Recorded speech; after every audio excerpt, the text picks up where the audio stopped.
تبارك الذي نزل الفرقان على عبده ليكون للعالمين نذيرا.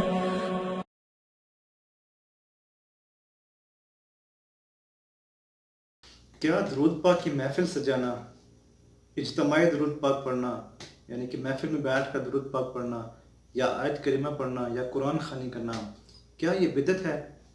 ایک صاحب مجھ سے کہہ رہے تھے فیس بک پر، انہوں نے مجھ سے وہ کمنٹ کیا میرے ویڈیو پر کہ یہ جو آپ درود پاک کی اجتماعی محفل کے بارے میں بتا رہے ہیں، میں نے ابھی ایک ویڈیو کچھ دن پہلے وہ اپلوڈ کیا ہے، تو آپ نے بھی شاید دیکھا ہوگا.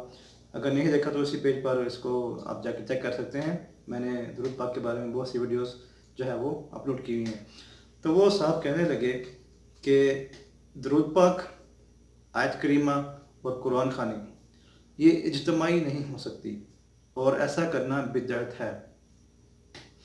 میں نے اس سے پوچھا بتاؤ، اگر جو اجتماعی قربانی ہوتی ہے اس کے تو حصے ساتھ ہوتے ہیں، تو پھر کیا وہ بھی بدعت ہوگی؟ اور یہ جو اجتماعی شادیاں ہوتی ہیں، اکثر آپ نے دیکھا ہے اجتماعی شادیاں ہوتی ہیں، اس میں تو کیا پھر وہ بھی بدعت ہوگی؟ ہر ایک کا نکاح تو اس میں الگ الگ ہوتا ہے نا، لڑکا اور لڑکی کا نکاح تو الگ الگ ہوتا ہے، لیکن اجتماعی کام ہوتا ہے. قربانی کے حصے بھی الگ الگ ہوتے ہیں، 7 حصے، لیکن اسے کہتے ہیں اجتماعی قربانی. اب وہ آگے پہ دلیل دینا پڑا، ایسا ہے ویسا ہے یہ ہو. یاد رکھیے کہ درود پاک چاہے آپ اکیلے پڑھیں چاہے کسی محفل میں پڑھیں، اجتماعی درود پاک کی محفل سے مراد یہ ہے کہ آپ ایک جگہ پر بیٹھ کے اکٹھے ہو کے سب لوگ وہ درود پاک پڑھیں. اب درود پاک تو خود ہی پڑھنا ہے نا، اب 8-10 بندے بیٹھے ہوئے ہیں، اب وہ سارے ایک ساتھ تو درود پاک نہیں پڑھ رہے نا، ہر بندہ الگ الگ پڑھ رہا ہے، اپنا اپنا پڑھ رہا ہے، خود پڑھ رہا ہے، اپنی زبان سے پڑھ رہا ہے. اب یہ تو نہیں ایک بندہ پڑھ رہا ہے اس کے ساتھ جیسے وہ سبق یاد کرتے ہیں تو اس کے ساتھ باقی سارے وہ دہراتے ہیں. جب استاد ایک لفظ بولتا ہے یا ایک آیت بولتا ہے تو باقی سارے جو اسٹوڈنٹس ہیں، بچے ہیں، اس کے پیچھے وہ وہ لفظ دہراتے ہیں. ایسا تو نہیں ہے نا. جو اجتماعی محفل ہوتی ہے درود پاک کی، یا جو بھی قرآن خوانی کی محفلیں ہوتی ہیں یا دوسری محفل نعت ہوتی ہیں، اس کا مطلب ہے کہ تمام لوگ اکٹھے ہو کر وہ اللہ کا ذکر کریں. آیت کریمہ بہت سے لوگ اکٹھے ہو کر بیٹھتے ہیں، وہ آیت کریمہ پڑھتے ہیں، الگ الگ پڑھتے ہیں، خود ہی پڑھتے ہیں، سب اپنی اپنی وہ پڑھتے ہیں، تعداد جتنا کسی سے پڑھا جائے اتنا پڑھ لیتے ہیں. تو یاد رکھیے کہ درود پاک کی محفل سجانا یہ بدعت نہیں ہے، یہ باعث رحمت ہے. اس میں بہت زیادہ آپ کو رحمت اور فضیلت اور برکتیں حاصل ہوں گی، آپ کی پریشانیاں دور ہوں گی، ٹینشنز دور ہوں گی. یہ گھر میں جو آپ کہتے ہیں نا یہ پریشانیاں آ گئی ہمارے پاس، یہ ہمارے گھر میں برکت نہیں ہے، رزق میں برکت نہیں، بیماریاں آ گئیں، جادو ہے، سحر ہے، ٹونا ہے.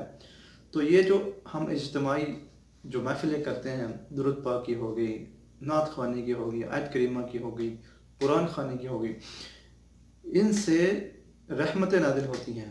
جب کہیں پر اجتماعی محفل ہوتی ہے، قرآن پاک پڑھا جاتا ہے، درود پاک پڑھا جاتا ہے، تو وہاں پر رحمتیں نازل ہوتی ہیں. اللہ تعالیٰ وہاں پر رحمتیں نازل کرتا ہے، فرشتوں کو بھیجتا ہے، جاؤ ان پر رحمتیں برساؤ. تو اس لیے یہ اجتماعی محفل درود پاک اور اجتماعی جو محفل ہوتی ہے قرآن خوانی کی، نعت خوانی کی، یہ بالکل بدعت نہیں ہے.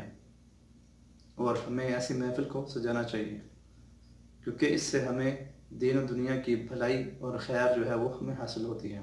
اور درود پاک سے تو ہر ایک پریشانی ختم ہوتی ہے، کیونکہ نبی پاک صلی اللہ علیہ وسلم نے فرمایا کہ قیامت کے دن میرے سب سے نزدیک وہ ہوگا جس نے مجھ پر زیادہ سے زیادہ درود پڑھا ہوگا. تو آپ دیکھ لیں درود پاک کی کتنی فضیلت اور برکت ہے. یاد رکھیں کہ ایسے جو لوگ ہوتے ہیں نا، یہ جو کہتے ہیں بدعت ہے، یہ ہے، ان سے بحث نہیں کریں، ان کو چھوڑ دیں، ان کو بولیں تم اپنا کام کرو، تم نہیں پڑھتے تو نہ پڑھو. اب کچھ لوگ تو روزوں کے بارے میں بھی کہتے ہیں یہ بھی بدعت ہے، نوافل کے بارے میں، یہ جو صلاۃ و تسبیح ہے اس کے بارے میں بھی کہتے ہیں یہ تو بدعت ہے. عبادت کرنا کیسے بدعت ہوگی؟ عبادت کرنے سے تو ثواب ملتا ہے، بدعت نہیں ہوتی. تو ایسے لوگوں سے آپ بچ کے رہیں جو بھی آپ سے بحث کرنا چاہیں اس کو بولیں ٹھیک ہے بھائی تم اپنا کام کرو، ہمیں جو ہے ہمارا کام کرنے دو.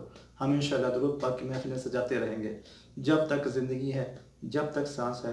انشاءاللہ ہم درود پاک کی محفلیں سجاتے رہیں گے، محفل نعت ہم سجاتے رہیں گے، قرآن خوانی کی محفلیں ہم سجاتے رہیں گے. اللہ تعالیٰ سے دعا ہے کہ اللہ تعالیٰ ہمیں زندگی بھر درود پاک کی محفلیں سجانے کی توفیق عطا فرمائے.